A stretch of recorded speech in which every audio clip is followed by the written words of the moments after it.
May 8, 1945, bells rang, crowds cheered, and the war in Europe was over. The Nazi regime had fallen, and Allied soldiers opened the gates of concentration camps. Newsreels showed skeletal survivors blinking in the sunlight, a powerful image of liberation. But for those who endured the camps, freedom was not immediate. The barbed wire was gone, but the trauma remained. Survivors were barely clinging to life. The battle for survival continued. They had no homes, no families, no possessions to return to. Liberation did not erase the past or heal the wounds.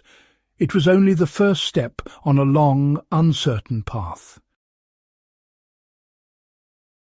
Liberators, moved by compassion, offered food to starving survivors. Soldiers shared rations, locals brought bread and milk, acts of kindness. But this kindness had tragic consequences. Thousands died after liberation, victims of refeeding syndrome, a condition few understood. After years of starvation, the body could not handle rich food. Sudden feeding caused organ failure. The very food meant to save them became deadly. Medical staff learned recovery had to be slow liquids, then thin soups, then gradual calories.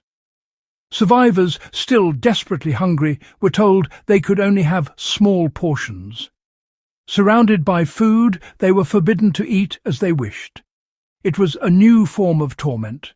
Their bodies were no longer their own. The process was agonizing, a reminder that liberation did not mean immediate relief. They had survived the camps, but were still not in control of their lives. The road to recovery was slow, uncertain, and filled with new dangers. Even kindness could bring pain. Once physical needs were met, a deeper challenge appeared: the trauma of the mind. Aid workers hoped to hear survivors' stories, but were met with silence. Survivors could not speak. Their minds were not ready. Emotional numbness had been their shield. What they needed most was routine and safety. Meals, cleanliness, sleep without fear. These small acts helped restore order. Outsiders often misunderstood this silence.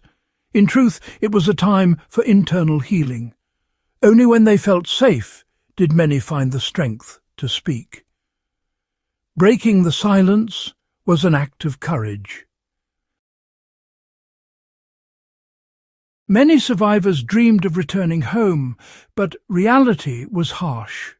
They found their homes occupied, their possessions gone, and were met with hostility. In many places, locals had collaborated with Nazis and now saw survivors as threats. The return of survivors was a living accusation, met with violence and rejection. In Poland and elsewhere, post-war pogroms killed hundreds of returning Jews. Survivors realized they were not welcome. Home no longer existed. They became refugees again, gathering in displaced persons camps. These camps, often in former barracks, became temporary homes for months or years. Here they were safe from violence, but trapped in limbo. Yet within the camps, survivors began to rebuild. They started newspapers, schools, and celebrated life events. A new sense of community emerged, hope in the face of loss. The camps became incubators for new beginnings. Survivors forged a future together, united by shared experience. The road home was gone, so they built a new one. Survivors carried a heavy burden, guilt for living when so many died. They remembered loved ones lost and questioned why they survived. Survivors' guilt was deepened by impossible choices made in the camps. The Nazis created a world where every option led to tragedy. Judging these choices from safety is a moral error. Survivors were not moral failures, but victims of a system designed to destroy. Their struggle with guilt was another invisible scar. The real blame belonged to the perpetrators and bystanders, not the survivors. With no way back, survivors looked forward. Many searched desperately for surviving family, often finding only loss. For some, hope lay in building a Jewish state. Israel became a symbol of safety and dignity. In DP camps, they learned new skills, prepared for a new life, and found purpose. Others emigrated to the US, Canada, Australia, or South America, seeking distance from Europe. They faced new challenges, learning languages, finding work, overcoming discrimination. But they were determined to succeed and build families in freedom. A common drive united them to bear witness. Some wrote memoirs, others gave interviews, many told their stories to their children. In building new lives and sharing their stories, they defied Hitler's goal of erasure. Their survival was an act of resistance. They ensured the world would not forget. Every new life, every story told, was a victory. They were not just survivors, they were builders of a new world. Their legacy was hope and resilience. What is freedom? Liberation was not the end, but the beginning. True freedom was a long, difficult process, built piece by piece. It meant reclaiming humanity, making choices and shaping one's own life.